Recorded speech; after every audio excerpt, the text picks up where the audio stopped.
We are doing a continuation off of lesson 91, and it is Valentine's Day today. So I'm sporting my Valentine's earrings that a friend of mine from Mexico gave me. But happy Valentine's Day to my boys. Have you guys had a good Valentine's Day so far? I'm going to crop this out, but happy Valentine's Day, everybody. All right, so we are going to tackle the next set of really challenging verbs. Sit or set. You get this completely confused if you don't study it. Now, the word sit, it means sitting on your rear end. You're behind, your buttocks. It means you sit upright. Suffix, right? Or your rear end, your behind, your buttocks. But look, no. Keep it down here.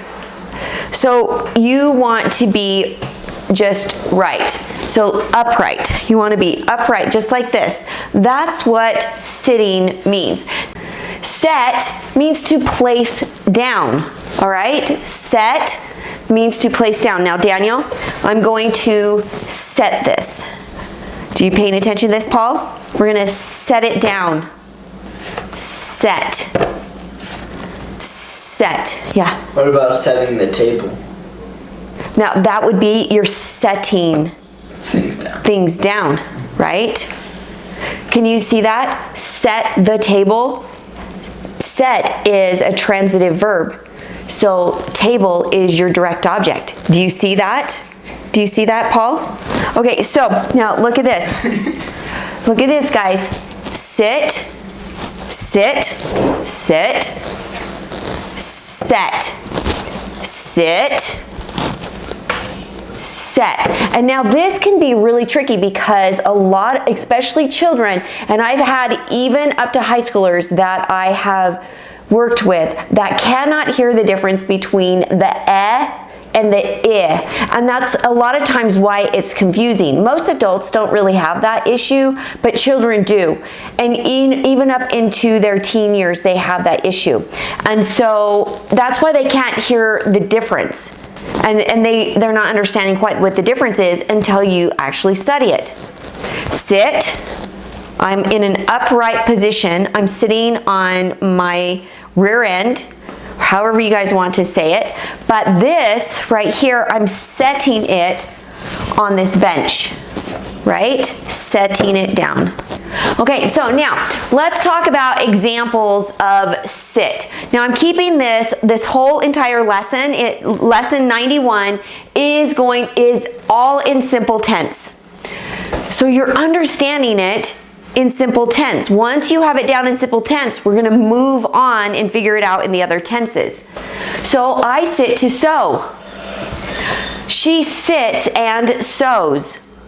All right, so is sit a transitive verb or an intransitive verb? When you look at this, intransitive. That is intransitive. Why? Because there is not a direct object on here. There's not a direct object. When you set, you have to have a direct object. You can hear it. I set to sew. Set needs a direct object. And that sounds goofy. It doesn't sound right. Once you really understand the definition between the two, you can actually hear it a lot of times, but sometimes you can't. Now, these are challenging verbs. They're hard to place in your sentences sometimes. Where an item is positioned, where is it going? Where is that verb going? Well, let's talk about it. Sit versus set, which one is it? Sit is an intransitive verb. So if you remember that sit is an intransitive verb and it does not take the direct object. So that's why it's so important that you understand the difference between transitive and intransitive. Sit is an intransitive verb. That means it does not take a direct object, right? So you can hear it. Now here is a trick. Is it doing something to the noun that is following it? So if it's doing something, if that noun is receiving the action, then you know if you either have an intransitive verb or transitive verb? Then you'll know. Now let's look at this sentence. I sit and dream about heaven. Is this a transitive or an intransitive verb? Intransitive. It's intransitive. How do you know that? Because it doesn't take a... There is not a direct object. Now look at this. This looks like heaven could be, it's a noun. Maybe this is the direct object. Could that be the direct object? It's the object of the preposition. That is the object of the preposition. And this is your preposition. Now, these go together. This doesn't go with sit. So you need to make sure it is a direct object. It's not just an object. It is a direct object that goes with transitive verbs. So that doesn't work. Now, look at this. I'm going to go over your simple tense again. So I sit, it's conjugated, so it's not taking the S. This is in simple tense. So now remember, sit can be with all of the persons except for third person. What is it? Third person. Third person simple present singular. Third person simple present singular. And that's what this is. That's when it takes the S. But since this is in first person, it doesn't take the S. So I could say I sit or we sit. You sit or you sit. Because you is singular and plural, right? You could say she sits, that's singular, or you could say they sit. So don't forget how to use that. The same with stays. That's why this is singular, so this needs the plural S on there. She sits and stays often. That's third person, that's your subject, and your verbs. And then what is often? I think it's the adverb. It is an adverb. It's often. How often do they sit and stay? Answering the question. They sit and she stays often. Now, let's talk about this. Set is a transitive verb. So here's the trick. Transitive verbs, they take direct objects. Here's the trick. It's the same as this. Is it doing something to the noun that is following it? Is it doing something? Let's see. I set the clippers on the freezer. Set, direct object. Here's your verb, here's your direct object. Whoops. And here's your subject. Remember, you have to have your subject, your verb, and your direct object. Those right here says, I'm transitive. Now this, on the other hand, your subject, your verb, and your prepositions or your adverbs, whatever. This would be an adverb. This is a preposition and object of the preposition. This right here would be intransitive. This right here is transitive when you look at it and you can understand how to diagram. He sets the keys on the dresser. He sets the keys. So now look, we have third person, so we're taking our S right here. First person, no S. Third person, singular, present tense. That's when it falls in. Third person, singular, present. Wait. What's your direct object in he sets the keys on the dresser? The keys, sorry. Right. Okay, so there's your direct object. Here's your verb, and here's your subject. Remember, you have to have those three to have a transitive verb. It's transferring this action to that noun. On the dresser, is this describing sets? Because oftentimes you're like, oh, it has a prepositional phrase, so it's probably, maybe it's an intransitive verb. This prepositional phrase is describing keys. We can't say, he sets on the dresser. So if you can't say that, I mean, if it sounds goofy to say that, you know that this is describing keys. He sets the clippers on the freezer. I set the clippers on the freezer. I set on the freezer. So you could say I sit on the freezer.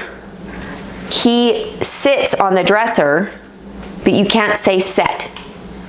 And you can't say I sit the clippers on the freezer. See how goofy that sounds? It sounds goofy. but sometimes you can't hear it.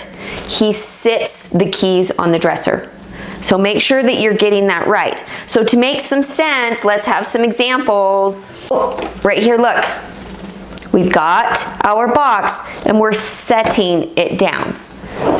Sit, set, sit, set. Okay, you have the difference? Yes. Okay, so to make some sense, let's have some examples. Daniel sits down to work on his homework. Okay, so is this a transitive or an intransitive verb? It's intransitive. Because why? It doesn't know direct object. It does not have a direct object. Look what it has. This is an adverb. It sits down. It's describing. Down is describing sits. Now look at this. Third person, Daniel's in third person, so you take the S because this is third person, singular, present tense, simple present. Here are some more sentences about intransitive and transitive verbs as their meaning. What are we doing here? So I set the sewing machine in the sewing area, which I did because I cleaned it up last week. So set, what is the direct object? It's transitive. Set is a transitive verb, right? So what's the direct object? Machine. Sewing machine. This right here is a compound word because it's one item. So, you know, can you say I sit the sewing machine in the sewing area? Nope. No. You can say I sit in the sewing area because you're now sitting down, but you're not going to sit the sewing machine because that doesn't make sense. So remember, sit is intransitive, set is transitive. She sets the scissors on the sewing table. Look, we have it in third person. Look at the difference. I set, she sets. Third person, what is it? What's this Third tense? person. Simple. Simple, present, singular. Third person, simple, present, singular. This is first person, simple, present, singular, right? Mm-hmm. But remember, it only changes in third person, simple, present, singular is when you put the S on there. Now, here's your direct object, the scissors. She's setting the scissors down, right? We're going to set the eraser down. We're going to set the box down. We're going to set the phone down. We're setting the pen down. We're setting the marker down, right? We're setting this little pad down. That's what we're doing. We're setting this down. We're not sitting them down, we're setting them down. I set the bobbin on the sewing table. Okay, we're setting the bobbin. Here's your direct object. Here is your verb and your subject. Lisa sets the ties on the ironing board. What's your direct object there? Ties. Ties. This is your direct object. I keep forgetting. And verb and your subject. Now look, sets have to have a direct object. It's a transitive verb. Set has to have the direct object. It's a transitive verb. So you have to have your subject plus your verb plus your direct object. And then you can add prepositional phrases, but look with this prepositional phrase. It's describing ties. It's not describing the verb.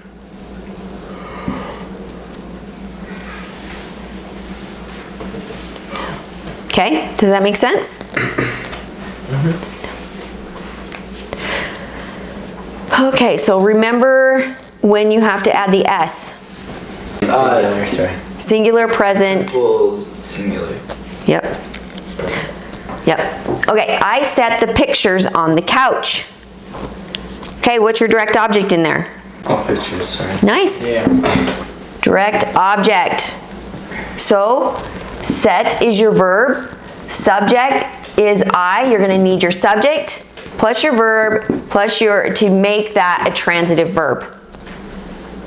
You can't say, I sit the pictures on the couch, because sit does not take a direct object. Sit does not take a direct object, right? Because it's intransitive. So you're going to set this down. You're going to set the eraser down. Okay, so Richard sets the picture frame on the floor, which he did because he hung some picture frames for me. Right? Do you guys remember that? Yeah. He set it on the floor, right? He didn't sit on the floor. He set. Richard sits on the picture frame. Richard sits the picture frame on the floor. You could say Richard sits on the floor, or you could say Richard sits on the picture frame. Yeah. You have to have, it doesn't make sense. Yeah. So we have sets. Remember, the S has to go on third person. This is third person, first person. The S, when you're sitting talking about simple, present, singular, tense, it has to take the S, third person. So now, what's your direct object in here? Picture frame. Yeah, exactly. Frame is the direct object on here, and on the floor is describing the frame. The frame is the one that's on the floor. On the couch, the pictures are on the couch. The set is not on the couch, right? We didn't set on the couch. So make sure that you have your direct objects. Now remember, sometimes you can have a direct object that can be an entire preposition or an entire clause, and that's why it's important to understand what a noun clause is, what prepositions are, because sometimes if you know how to write really well and you just are really a creative mind, you can just put your things together. So anyways, I hope that you guys can understand the difference between set and sit. Set is a transitive verb, sit is an intransitive verb, and we'll see you in the next lesson. Bye everybody. Thanks for watching. Bye. Bye.